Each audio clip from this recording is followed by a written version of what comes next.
Welcome to this MIDDVantage series, Exploring Careers in the Green Economy. This episode is Renewable Energy Development. My name is Jay, and I'm part of the class of 21.5 at Middlebury College.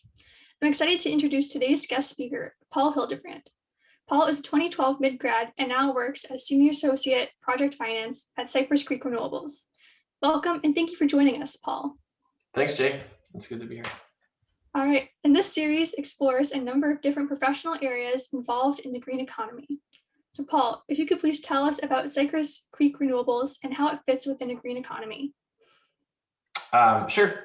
Yeah, so Cypress Creek is a developer of energy projects. And so I think the best way to think about that is that if you're a developer, you're someone who sees a piece of land and you think there should be a solar farm there, for example, or a shopping mall or a gas plant or a wind turbine or something like that. And you're the party that sees that vision through and makes that a reality. So what we do, we spend a lot of time talking to landowners, talking to towns, talking to permitting agencies, talking to environmental consultants and real estate consultants, and figuring out if it's actually viable to build a solar farm on that piece of land. And then also, working on the revenue side, finding a power contract that fits that, figuring out what the financing structure will be, and then finally working with the utility to determine the viability of the interconnection, how much that's going to cost. We're not, I think we're also defined by what we're not. Most developers, including Cypress Creek, don't manufacture solar panels. That's what a lot of people think when you say that you work in the solar industry. We're not a manufacturer. We also are not a construction company.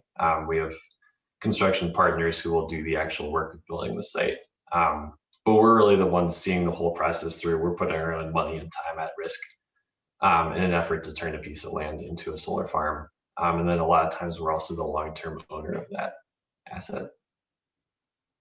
Awesome. And so if we could also elaborate a little bit on the main issues or challenges that your company and you face in developing renewable energy. Yeah, I think that, development's really hard. Development, I think that of any 10 projects that we originate, and by originate, you really start with, signing a lease option or a purchase option on a piece of land. That's the first step of that. Of every 10 projects that we originate, probably 7 or 8 of them don't survive for even a year. And the reason is that there's lots of reasons that you can't build a solar farm on a piece of land. You might send an environmental consultant out and they would record a lot of wetlands on there, which would mean that you can't build on a lot of the site. Or you might do a preliminary study with the utility, and the utility might say you need to upgrade 8 miles of distribution line. It's going to cost you $12 million to do that, and we can't afford to do that based on the project economics. There are all sorts of different things which can make a project which might seem viable not viable once you start digging into it. So that's a challenge that everyone in the industry faces, and the best developers are good at determining when a project is viable and when it's not, and being really focused in where you continue to do work, and that you're planting a lot of seeds in the hopes that a portion of those will grow into full solar farms. The other challenges I would say are policy challenges. We're always working with the sands are always shifting beneath our feet when it comes to energy policy on the state level, on the market level. We have to work really close partnership with the landowners and the towns and the various permitting agencies. And a lot of these are places that need, a lot of the solar farms that we build are in rural areas because that's where the land is most available to be built. So a lot of times we have to go into a town where we don't have relationships, and we have to gain their trust. We have to earn their trust, that we're not going to build something that looks awful or build something that leads to a lot of runoff.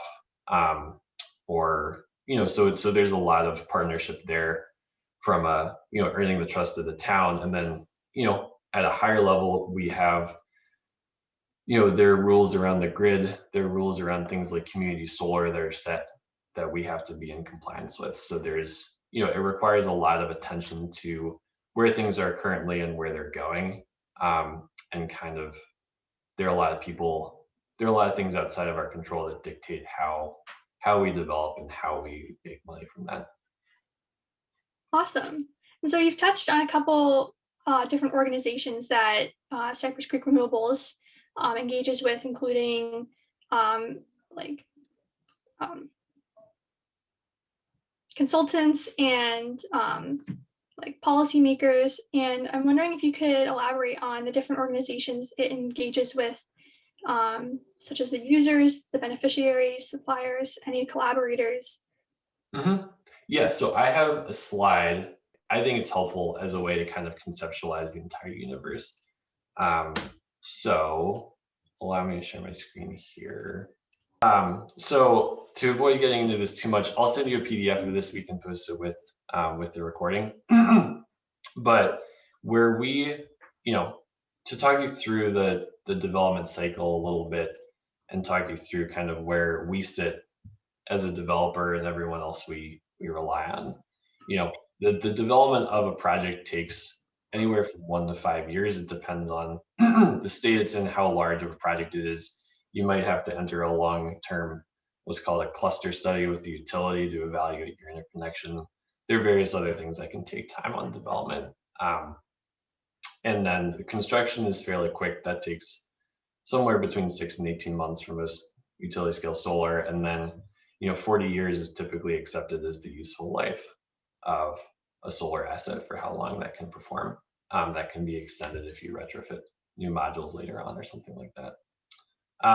So where we really sit is we sit at the very outset of the project. As we're talking about, a lot of projects end up dying in this kind of very early stage here. But we lean on a lot of, partners, on the land and real estate side, on the environmental side. One of the most challenging things with developing land is that we need to do it in an environmentally conscious way, and we need to be in compliance with federal regulations like the Clean Water Act and the Endangered Species Act, but also in compliance with state regulations. States usually regulate things like stormwater and how digging up a lot of earth, how is that going to affect the watershed there. So we lean a lot on environmental consultants to make sure that we're developing in compliance with laws and that we're developing in a prudent manner that's going to serve the community. And then we also lean on on consultants when it comes to permitting and zoning and legal stuff. A lot of times we're in a county that might have a very specific zoning process. And you have a planning board, you might have a zoning board of approvals, and we need to come in and we need to do the right thing and respect and follow their processes and gain their trust. So it's very much a local game. And the way that we are able to develop across the country is by having partnerships with folks at the local level. In terms of who else is out there, we lean on capital partners both during the development stage and also during the construction and operating stage. So solar receives a tax credit, and there's a party called a tax equity, which is an equity investor that is invested primarily for receiving the tax benefits, and that's someone who has a large balance sheet and can receive a large tax credit in a way that we as the developer can't. And then you also usually have debt counterparties. And this allows us to basically raise capital on the back end of a project and recycle it into the development cycle, rather than having all of our cash available tied up in one construction project, for example.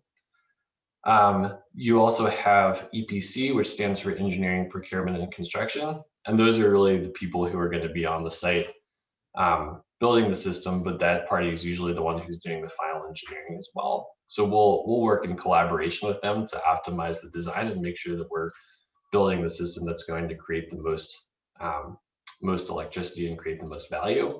And we're also partnering with manufacturers who manufacture the modules and inverters and other system components. But the EPC contractor is really they're the ones on the ground that actually make it happen. We work with both local and national contractors there. Once the system's operating, you do have the operations and maintenance provider. Cypress, unlike a lot of developers, we do have an in-house O&M team that's, I think, 120 people strong. And they're servicing the inverters, servicing the system, washing the modules often, and then just providing routine maintenance, managing the vegetation, et cetera. And then our other partners are the utilities. We need to work really closely with the utility to make sure that what we're building is consistent with their requirements for third-party owned generation. We work with them to design and build the interconnection upgrades that might allow us to, the grid is built. The grid has to be adapted as you build new sources of generation that feed into it. And we as a developer are responsible for paying that if we are the producer of the power. And then, the final piece down here is that you'll have a PPA or a hedge. A PPA is a power purchase agreement. This is who's going to be purchasing the electricity. Sometimes that party is the utility. Sometimes it's a third party that's purchasing the power from you either directly or through kind of a financial arrangement. And so that's a really key part of determining the value of the system and convincing your capital providers that they should be involved here as well. So there's a whole, in summary, there's a whole world of folks that are working here. What I like about working at a developer is we're really the hub at the center of the wheel, and that all of these people are partners that we need to be successful, but we're the ones who are kind of the team captains who are pushing everybody forward, who are keeping everyone on the same page, and it's a team effort only to get it all done. Awesome. And that all sounds really interesting. And then another question would be, what factor or factors do you see as the greatest impediment to transitioning to a green economy? Oh my gosh, how much time do we have? I think that I'll answer that from a solar perspective. Solar is intermittent power. One thing that's changing a lot in the industry right now is that the cost of energy storage, of battery on-site energy storage, have come down a lot. And that's really exciting in terms of what it means in terms of us having a little bit more control, or the utility having more control around when that power is dispatched. And you can more strategically meet the needs of the grid, because if you can't store energy travels at the speed of light. It's not, when it's produced, it goes out into the grid. And so the way that some people talk about it is it's a fuel saving measure for the coal and gas plants that provide the very base load of generation. But that, if you have your home only running off solar panels, you better do your laundry and do your dishwasher during the day, because you're not going to have electricity after dark. So I would say that's one of the biggest challenges in transitioning to the green economy, is moving beyond solar plus storage to figuring out what are the base load energy sources that are going to replace coal and natural gas at kind of the base of that puzzle, and moving, thinking about energy storage in a more strategic way, but also thinking about, are we really going to solve the whole picture with just wind and solar? And I personally don't think so. Awesome. And now if you could please elaborate on your role specifically at Cypress Creek Renewables. Sure. So let's go.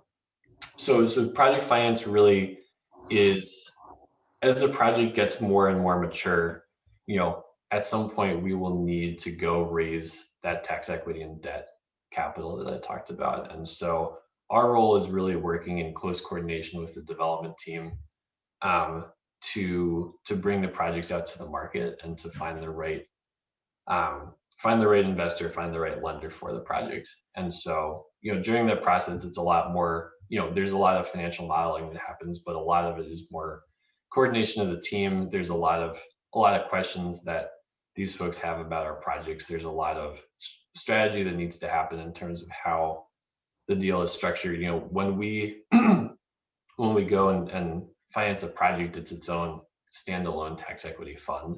So there's a lot of documentation that needs to be written. There's a lot of legal document negotiation. So, we're very much, it's very much a a leadership role within your kind of little kingdom of one deal. The way that some people talk about it is you're the CEO of a small transaction as part of the larger company. And what I like about it is that you have your, whatever comes up, it's up to you to figure out a solution. And so it requires a lot of jumping into other people's roles, like understanding what it's like from someone else's perspective. There's a lot of negotiation. There's a lot of thinking strategically, and then there's also a lot of just, when you sign up a transaction that's going to last for 10, 20, 30, 40 years, you need to be really strategic about what could happen during that time and how am I protected, and what happens if what happens if there's a really severe weather event, what happens if something like what happened in Texas a couple weeks ago, Valentine's Day, when they were rolling blackouts. What happens at that time? How are we protected as the long-term owner of the asset? And it's a real challenge, and there's a lot of stuff that comes up, but it's also, it's a role where you're spending all your time collaborating with people that you can't, it's not a role that you can do on your own discreetly. Your success is the success of the team. Awesome. And one last question for this section is, what aspects of your Middlebury experience do you find best prepared you for your work? I think that working at a developer generally and working in project finance specifically is very much like a liberal arts curriculum. I think that there's nothing that's not your responsibility when you're leading a transaction like that, or when you're working on a transaction. If something comes up with a very discrete stormwater issue, and you have a concern that the soil on the site isn't well suited to the racking design that you're doing, you're the one who needs to talk to the engineers and talk to the geotechnical experts and everybody, and you have to solve that kind of discrete problem.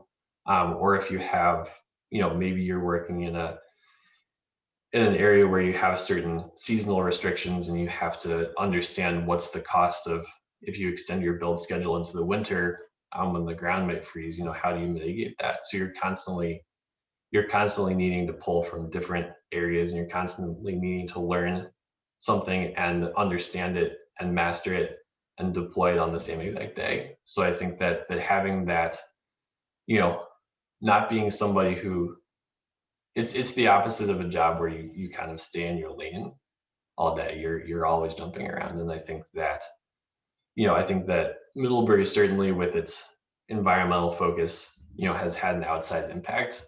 Middlebury has a reputation in the renewable energy industry for just being hilariously overrepresented for its small size. And I think that has to do with the Middlebury network, but it also has to do with, the environmental focus of the school, and the fact that, Middlebury education is one that's focused on, that forces you to think about climate and think about sustainability and think about energy in a really critical way.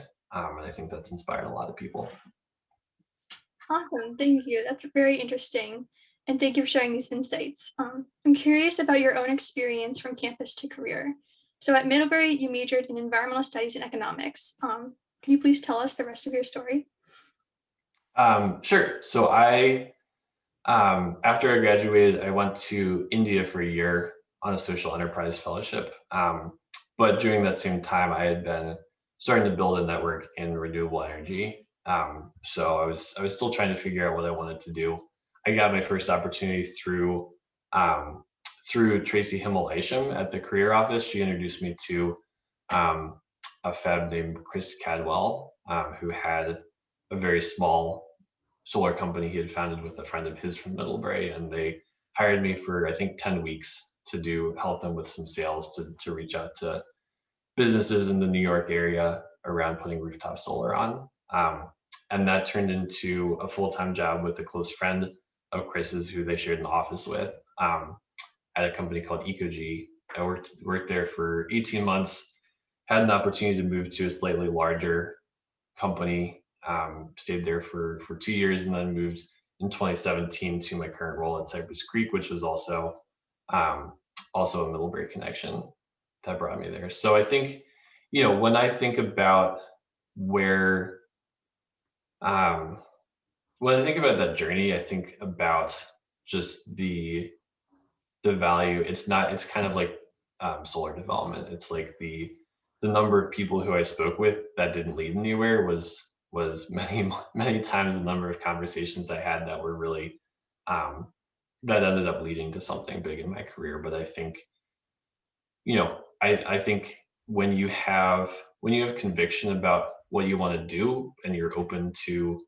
being really persistent with people and open to kind of getting there however, rather than having a really, I think where I see myself and I see like younger Middlebury alums being successful is having a vision that I want to work in renewable energy one way or another. Um, and I want to like get to know the right people there, and I want to be really persistent in applying to things and then reaching out to people and then making those connections and then kind of being willing to take the thing that comes that feels like it could be an opportunity. Um, Sometimes I think that it can be discouraging. Like it was, I think it can be difficult to look at an industry like renewable energy because it's not like consulting, it's not like banking. They're not, you know, there are no 10,000 person companies in the renewable energy space that have, enormous analyst rotation programs that you can apply to, or hiring 200 undergrads a year to come in as at the analyst level. It's very much Cypress is one of the largest renewable energy developers, and the size of the development division of our company is about 80 people. So it really is it's a job search that requires a lot more quantity wise than if you were looking at a more kind of established industry. Interesting. And I know another question a lot of students have is, what role do advanced degrees play in your field? You chose not to go to grad school, and is that common? Yeah, I'd say that it's common. I think that the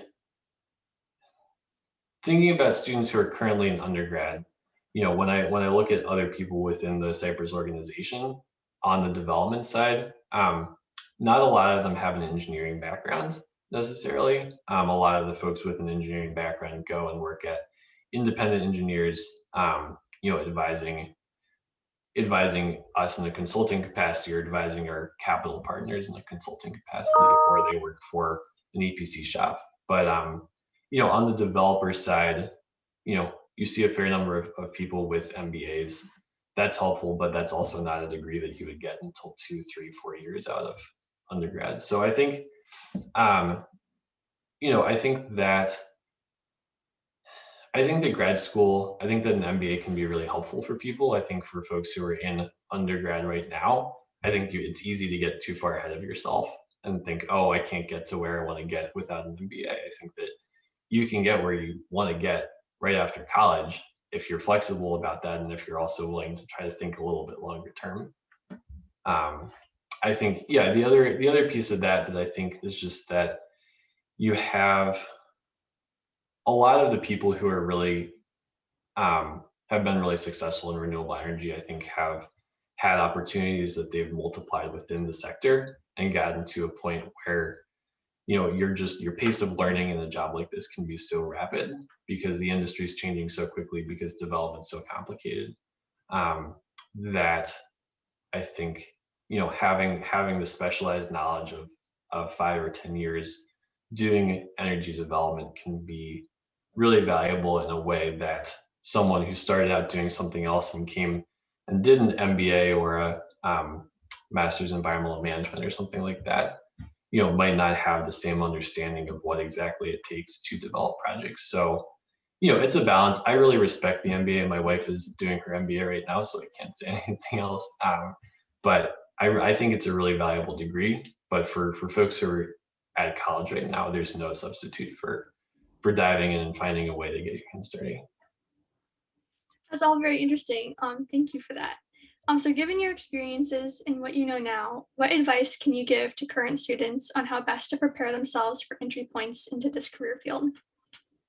The first thing I'll say is a very discouraging thing, which is that a lot of people reach out to me or to people in my position and say, hey, I'm really interested in the environment and I want to do something to help. Like I want to do renewable energy. Like how can I get into that? And the truth is that being an environmentalist is not as like out there as it used to be. Like I think that most Americans consider themselves environmentalists one way or another.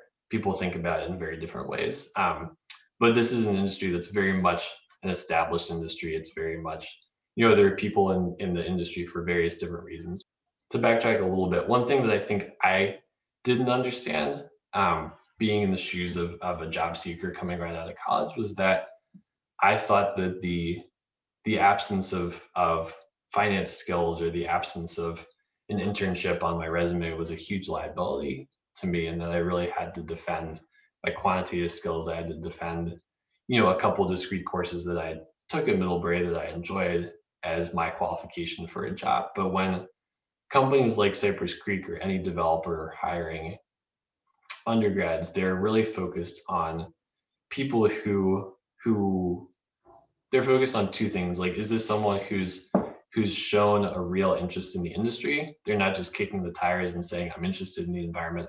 There's someone who's found a way to self-educate a lot on the energy industry in particular, not just around climate change, but around, renewables and what's it going to take to move to a much less carbon intensive grid.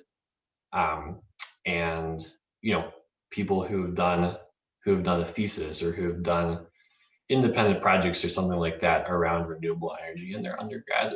That's really fun to talk about. That's really fun to see. And just someone who can, come into an informational interview with you. Like I'm fine.